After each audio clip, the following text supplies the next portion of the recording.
चरवाहा जंगल में बकरी चरा रहा है। हज़रत उमर अपने साथियों के साथ जंगल में से गुज़र रहे हैं। उमर फ़ारूक के साथियों ने कहा भूख लग रही है, कुछ खाना बना लिया जाए। तो कहा कि चलो ये चरवाहा बकरियां चरा रहा है, इससे एक बकरी ख़रीद लेते हैं।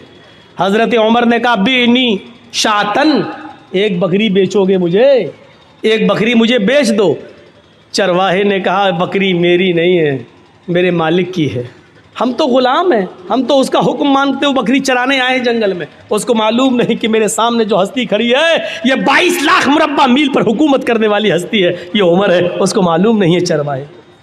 हज़रत उमर ने उसका इम्तहान लिया, कहा अरे मालिक की है तो क्या हुआ, मालिक से कह देना जंगल में भेड़िया आया एक बकरी खा गया, और क्या क्या कर लेगा वो तेरा, कुछ नहीं करेगा।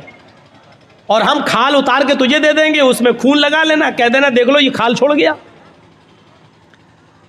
उस चरवाहे ने कहा खामोश, मुझे बता रहे अपने मालिक से कह देना, मैं तुझे तो जानता नहीं हूं कि तू कौन है, लेकिन इतना सुन, मैं मोहम्मद रसूलुल्लाह का उम्मती हूं। हजरत उमर कान लगाकर उसकी बात को सुन रहे हैं। मैं मोहम्मद रसूलुल्लाह का मानने वाला हूं, तुमने मुझे जो मशवरा दिया, मेरा मालिक बहुत नेक है, अगर एक बकरी में तुम्हें बेच भी दूं और उसकी कीमत ले भी लूं तो मेरा मालिक मुझे कुछ नहीं कहेगा। मैं कह दूं कि बकरी भेड़िया खा गया तो मेरा मालिक मेरा यकीन भी कर लेगा, लेकिन दुनिया में तो मैं अपने मालिक से झूठ बोल जाऊंगा, लेकिन कयामत के दिन मैं उस मालिक को क्या जवाब दूंगा जो मेरे मालिक का भी मालिक है। कि एक चरवाहे के अंदर भी अल्लाह का ये डर है, अल्लाह का ये खौफ है। दूसरे दिन आते हैं और उसके मालिक को हुक्म देते हैं कि अपने गुलाम को लेकर दरबार में आओ। गुलाम का मालिक अपने गुलाम को लेकर दूसरे दिन उमर फारूक के दरबार में जाता है। गुलाम ने देखा ये तो कल हमें जंगल में मिले थे, आज हमें डंडे मारेंगे, कोड़े मारेंगे, कल हमने इनको बकरी नहीं बेची, कल ही हमसे एक बकरी मांग रहे थे, और आज ये तो अमीरुल मोमिनीन है, ये तो अमीरुल मोमिनीन है। हज़रत उमर फ़ारूक ने मालिक से कहा कि तुम्हारा ग़ुलाम मैं ख़रीदना चाहता हूँ, बताओ कितने में बेचोगे। उसने कहा अमीरुल मोमिनीन मेरा ग़ुलाम बड़ा नेक है, अल्लाह वाला, मैं इसको नहीं बेच सकता। हज़रत उमर फ़ारूक ने कहा देखो इसको मुझे ज़रूरत है, मैं तुम्हें इसकी डबल कीमत दूंगा, जो लोग इसकी कीमत दे रहे हों उससे डबल कीमत मैं तुम्हें दे दूंगा, लेकिन मुझे इस ग़ुलाम की ज़रूरत है। मालिक को लालच आ गया कि जब डबल कीमत मिल रही है तो इसको दे दो, हम इतने में तो 2 गुलाम खरीद लेंगे। डबल कीमत लेकर हजरत उमर फारूक ने उस गुलाम को खरीद लिया। अब उस गुलाम का डर और बढ़ गया कि अब तो मैं उमर फारूक का गुलाम हो गया, अब ये मुझे कल की सजा न दें, कहीं मारे नहीं। हजरत उमर फारूक उनको अपने घर पे लाते हैं। गुलाम बराबर डरता जा रहा है, ये वही चरवाहा है जो कल बकरी चरा रहा था, अब इसके दिल में डर पैदा होता चला जा रहा है। हजरत उमर उसको खजूर खिलाते हैं, पानी पिलाते हैं और कहते हैं कि मैंने तुम्हें तुम्हारे मालिक से ख़रीद लिया है और अब मैं तुम्हें आज़ाद कर रहा हूँ, जाओ, तुम मेरे ग़ुलाम नहीं हो, मैंने तुम्हें आज़ाद कर दिया है। जानते हो मैंने तुम्हें क्यों आज़ाद किया है? तुम उस आदमी के ग़ुलाम थे, ग़ुलामी की ज़िंदगी गुजारते तो तुम अल्लाह की इबादत नहीं कर सकते थे, तुम्हें फ़र्ज़ नमाज पढ़ने का मौका मिलता, फिर ग़ुलाम की तुम बात मानते इसलिए तुम्हें इबादत करने का मौका नहीं मिलता। अब तुम्हें इबादत का मौका ही मौका है। कल तुमने ये कहा था कि अल्लाह रब्बुल आलमीन को क़यामत के दिन में क्या जवाब दूंगा, इस जुमले की वजह से आज तुम्हें आज़ादी मिल गई है, इस कलमे ने तुम्हें आज़ादी दी है। अगर इसी तरीके से अल्लाह से डरते रहे तो इंशाअल्लाह क़यामत के दिन अल्लाह ताला तुम्हें जहन्नम से भी आज़ादी दिला देगा। अगर इसी तरीके की तुम्हारी ज़िंदगी गुजरती रही तो तक़वे वालों को इनाम मिल जाता था, जो अल्लाह से डरते थे उसको अमीरुल मोमिनीन इनाम देते थे। मेरे भाइयों, आज हमने किसी अल्लाह से डरने वाले को इनाम दिया? किसी नेक और मुत्तकी आदमी को देखा तो कभी हिम्मत पड़ी कि हम उसको कुछ मदद कर दें? कभी हमारी हिम्मत नहीं पड़ती कि हम इसकी कुछ मदद करें। क्यों? मदद करने की हिम्मत नहीं पड़ती। आपने देखा होगा एक लड़का है, उसका बाप इंतकाल कर चुका है, उसके पास 1 बीघा ज़मीन है। अब देखिए मैं आपको कहाँ ले जा रहा हूँ। उसके पास 1 बीघा ज़मीन है, 1 बीघा ज़मीन है, लेकिन अचानक उसकी माँ को कैंसर होता है। बाप उसका इंतकाल कर चुका है, उसके पास बस 1 ही बीघा ज़मीन है, उसकी माँ का इलाज होना है, इलाज के लिए उसको अपनी ज़मीन बेचना पड़ रही है। उस ज़मीन की कीमत 2 लाख है। हम गांव के सरपंच हैं, हम गांव के मुखिया हैं, हम गांव के पैसेदार हैं, हम गांव के अमीर आदमी हैं, हमारी नज़र ख़राब है, हम उस ज़मीन को ख़रीदना चाहते हैं, हमारे घर से लगी हुई है वो ज़मीन, और हमें मालूम है कि ये बेचेगा क्योंकि इसकी माँ बीमार है। ऐसा है कि नहीं आजकल? ऐसा है ना? 2 लाख की ज़मीन, हमें मालूम है उसकी कीमत 2 लाख की है, लेकिन अब हमें मालूम है कि उसका बाप नहीं है, माँ बीमार है, वो इलाज कराएगा और इलाज के लिए उसको ज़मीन बेचना पड़ेगी। लेकिन अब तो वो ज़मीन कम दामों में भी बेचेगा। अब हमें उम्मीद है कि 1.5 लाख में मिल जाए।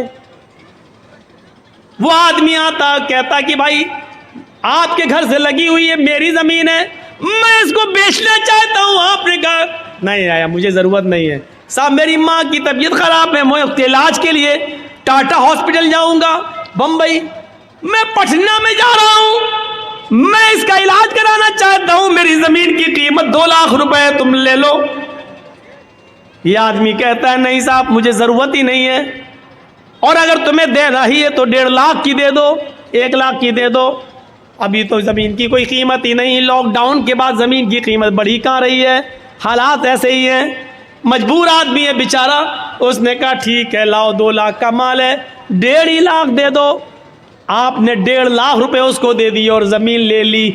अल्लाह की कसम, 2 लाख की ज़मीन उसकी मर्जी के बावजूद जो 1.5 लाख की ली है, इस 1.5 लाख के लेने के बावजूद उसने चाहे जैसे दी हो, उसकी रजामंदी के बावजूद आपने जो 1.5 लाख में खरीदी है, आप इसके बावजूद भी डकैत कहलाएंगे, आप बेईमान कहलाएंगे, आप यतीम का हक मारने वाला कहलाएंगे, आप मजबूर की मजबूरी का फ़ायदा उठाने वाले कहलाएंगे। अल्लाह के यहाँ समाज में तो ये होगा नहीं साहब, वो 1.5 लाख में तैयार था, उसने दे दी, इसने ले ली, वो तो तैयार था। काजी शुरैह एक घोड़ा खरीदना चाहते थे, बाजार में जाते हैं, घोड़ा देखते हैं, पूछते हैं घोड़े वाले ये घोड़ा कितने का है? उसने कहा 400 दिरहम का। काजी शुरैह ने कहा क्या मैं इसको ज़रा चला कर देख लूँ? उन्होंने कहा देख लो। काजी शुरैह उस घोड़े पर बैठते हैं और जाते हैं, थोड़ी दूर चल के वापस आते हैं और कहते हैं घोड़े वाले सच बता कि तू किस मजबूरी में घोड़ा बेच रहा है? उसने कहा मुझे कोई मजबूरी नहीं है। कहा कि फिर तू इतना अच्छा घोड़ा 400 दिरहम में क्यों बेच रहा है? तेरा घोड़ा चलाकर मैंने देखा, तेरा घोड़ा 400 नहीं बल्कि 500 दिरहम के लायक है। उसने कहा काजी साहब, आप काजी हैं, हज़रत अली ने आपको जज बनाया है, मेरे कीमत 400 मांगी है, अगर आपको 500 दिरहम का लगता है तो 500 दे दीजिए, वरना मेरी तरफ से खुशी से 400 हैं, अगर आप 500 देना चाहें तो मुझे क्या एतराज़ होगा? काजी शुरैह कहते रुकिए, एक मरतबा और चला कर देखता हूँ। उस घोड़े को उन्होंने दोबारा चलाया और आकर कहते हैं आए अल्लाह के बंदे, सच सच बता तुझे क्या मजबूरी है? उसने कहा मुझे कोई मजबूरी नहीं है। उसने कहा मुझे कोई मजबूरी नहीं है। कहा फिर तू इतना अच्छा घोड़ा 500 दिरहम में क्यों दे रहा है? उसने कहा 500 में नहीं 400 में दे रहा हूँ, आप 500 देना चाहें तो ठीक है। कहा नहीं, ये 500 से भी ऊपर बल्कि 600 दिरहम का घोड़ा है तेरा। उसने कहा काजी साहब मुझे शर्मिंदा मत कीजिए, मेरी तरफ से 400 है, आप मज़ीद अगर और देना चाहें तो मेरे कुछ काम आ जाएगा, वरना मेरी तरफ से कीमत 400 है। काजी शुरैह कहते हैं रुक जाओ, एक मरतबा और देखता हूँ। एक मरतबा और चक्कर लगाते हैं और आकर कहते हैं मेरा दिल अंदर से कहता है कि तू किसी मजबूरी में घोड़ा बेच रहा है, तेरा घोड़ा 700 दिरहम के लायक है, तू इसको 400 में क्यों दे रहा है?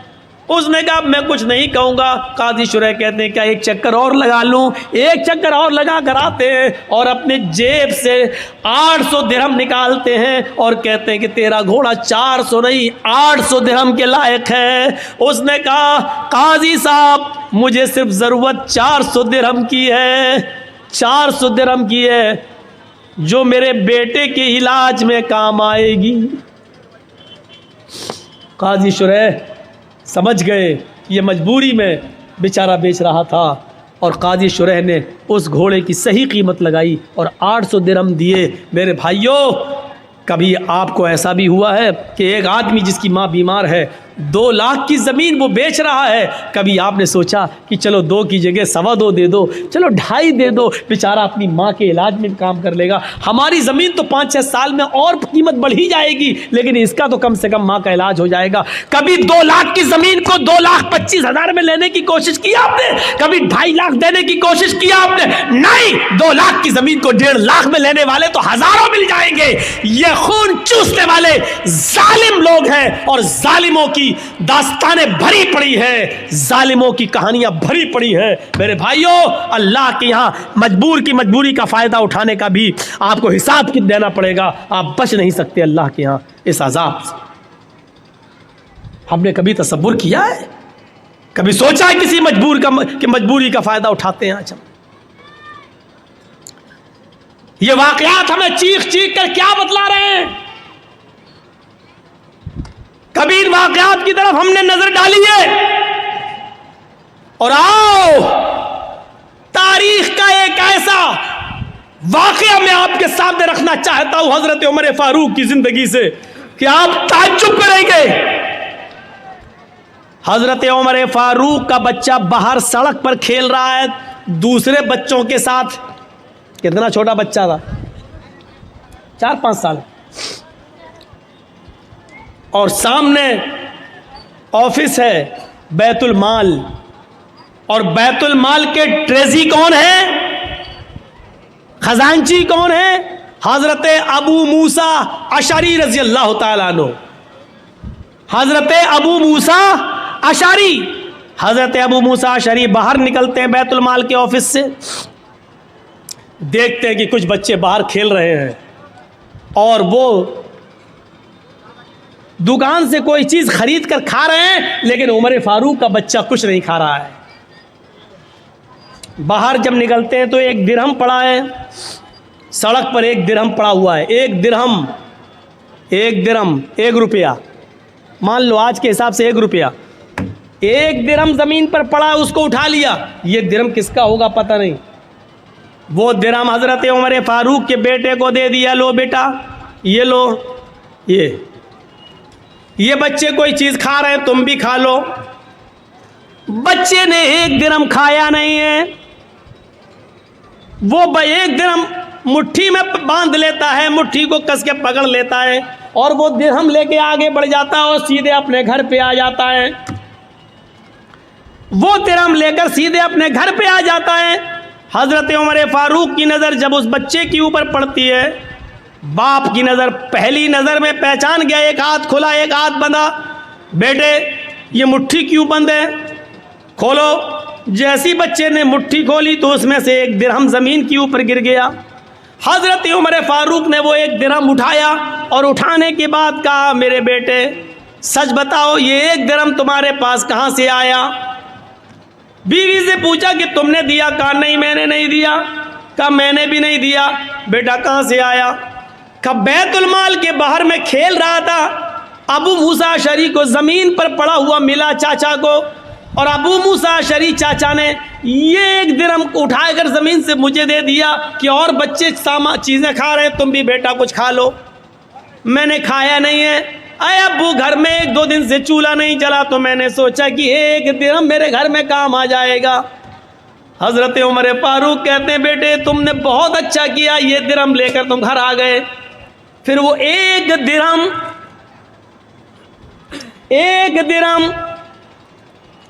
10-20 बीघे जमीन पर नाजायज कब्जा करने वालों, भू माफिया बनने वालों, गुंडागर्दी करने वालों, इस वाक़े की रोशनी में अपने आप को तलाश करो कि हम कौन हैं। अबू मूसा अशरी के पास 1 दिरहम लेकर हजरत उमर आते हैं और वो 1 दिरहम रुपया, 1 दिरहम जो लोहे का सिक्का था, इस सिक्के को उठाकर हजरत अबू मूसा अशरी के सर पे मारते हैं। वो तो अच्छा हुआ कि उनके सर पे पगड़ी बंधी हुई थी, वरना सर फट जाता। वो 1 दिरहम उनके सर पे मारते हैं, पगड़ी पे लगता है, लेकिन इतनी जोर से मारा था कि पगड़ी के ऊपर से भी वो 2 दिरहम का असर उनके सर में होता है, यानी उनको उसकी हल्की सी चोट का असर सर के अंदर महसूस होता है। हज़रत अबू मूसा ने कहा क्या हुआ अमीरुल मोमिनीन? हज़रत उमर ने क्या जुमला कहा, उस जुमले पर गौर करो।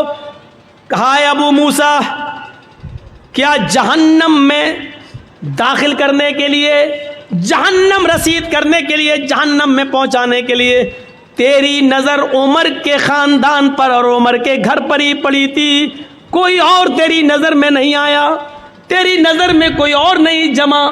क्या जहन्नम पहुंचाने के लिए तेरी नज़र उमर के घर पर ही पड़ी थी? एक दिरहम, और एक दिरहम के बारे में क्या कह रहे हैं? क्या जहन्नम भेजने के लिए तेरी नज़र मेरे ही घर पे पड़ी थी, कोई और नहीं मिला पूरे अरब के अंदर तुझे? कहा क्या हुआ? ये एक दिरहम का जमीन पर पड़ा था, सारे बच्चे खा रहे थे, आपका बच्चा मुंह तक रहा था, मैंने एक दिरहम आपके बच्चे को दे दिया, वो कुछ खा ले। कहा एक दिरहम जब मिल गया था तो तुमने फरमान नहीं सुना, उस एक दिरहम को बैतुल माल में जमा कर देते, ये तमाम मुसलमानों की अमानत है। अगर कोई पूछता, दावा करता तो उसको दे दिया जाता, नहीं तो बैतुल माल में जमा कर दिया जाता। तुमने मेरे बेटे को क्यों दिया? आए अबू मूसा, आज तुमने ऐसा कर दिया, अगर आइंदा तुमने कभी ऐसा किया तो नौकरी से भी निकाल दूंगा, बैतुल माल के चौधराहट से मैं तुम्हें बेदखल कर दूंगा और सजा दूंगा तो अलग। क्या समझ रखा है तुमने?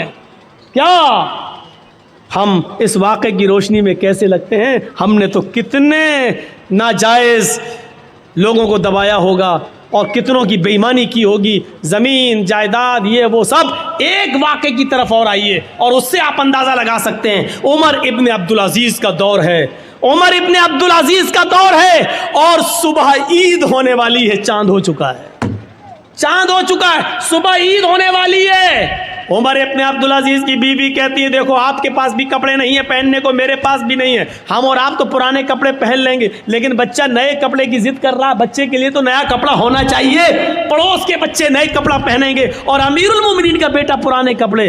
कहा मेरी बीवी बैतुल माल से मुझे इतनी तनख्वाह नहीं मिलती कि मैं उससे अपने बच्चे को नया कपड़ा पहना सकूं। बीवी ने कहा अमीरुल मोमिनीन है, 1 महीने की तनख्वाह एडवांस ले लीजिए, अगले महीने मत लीजिएगा। कहा बीवी मशवरा अच्छा दे रही हो। होता है कभी कभी लोग किसी के यहाँ काम करते हैं, साहब मेरी बीवी बीमार है, 1 महीने की एडवांस तनख्वाह दे दो, हम धीरे धीरे कटा देंगे, कोई बुरी बात नहीं है अगर मालिक राज़ी हो जाए तो। अबू मूसा उमर इब्न अब्दुल अज़ीज़ ने एक लेटर लिखा और अपने खादिम से कहा जाओ बैतुल माल के कैशियर से कहना ये लेटर दे देना, वो तुम्हें 1 महीने की तनख्वाह एडवांस दे देगा।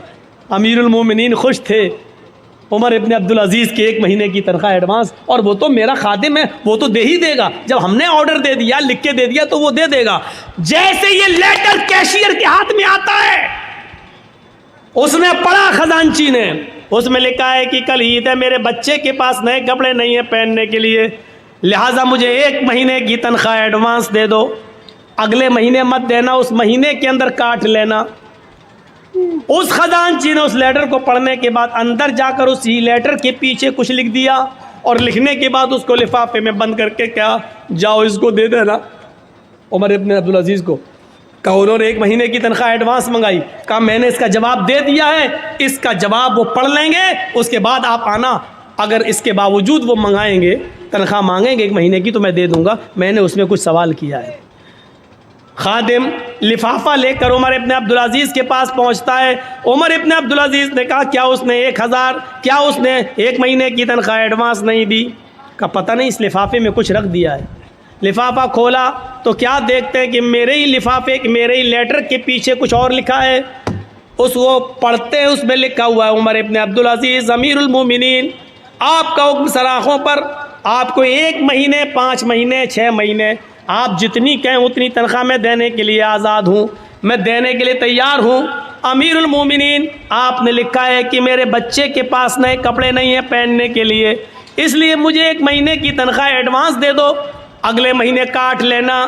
लेकिन आपने ये नहीं लिखा अगले महीने तक अगर आप जिंदा न रहे, अगला महीना शुरू होने से पहले अगर आपका इंतकाल हो गया तो 1 महीना जो एडवांस तनख्वाह आपके पास जाएगी, इस तनख्वाह को वापस कौन करेगा? उसका ज़मानती कौन है? उस तनख्वाह को बैतुल माल में जमा कौन करेगा? काश ये वाक़यात मोदी ने पढ़े होते, ये वाक़यात योगी ने पढ़े होते तो उनको पता चलता कि इस्लामी हुक्मरानों की तारीख कैसी गुजरी है। ये बेचारे 10-10 और 20-20 लाख का सूट बूट पहनकर अमेरिका के प्राइम मिनिस्टर का स्वागत करने वाले लोग क्या जाने कि हुकूमतें कैसे चलाई जाती हैं। हुकूमत चलाना सीखना है तो सीखो उमर इब्न अब्दुल अजीज से, सीखो हजरत उमर फारूक से, और उन्हीं से सीखी थी महात्मा गांधी जी ने। इसीलिए तो कहा था बापू ने कि अगर देश में खून खराबा बंद करना चाहते हो, अमन सुकून चाहते हो, तो हजरत उमर फारूक जैसा कानून नाफिज कर दो, देश के अंदर खून खराबा बंद हो जाएगा। ये महात्मा गांधी ने जुमले कहे हैं, सत्य और अहिंसा के अंदर आज भी लिखे हुए हैं।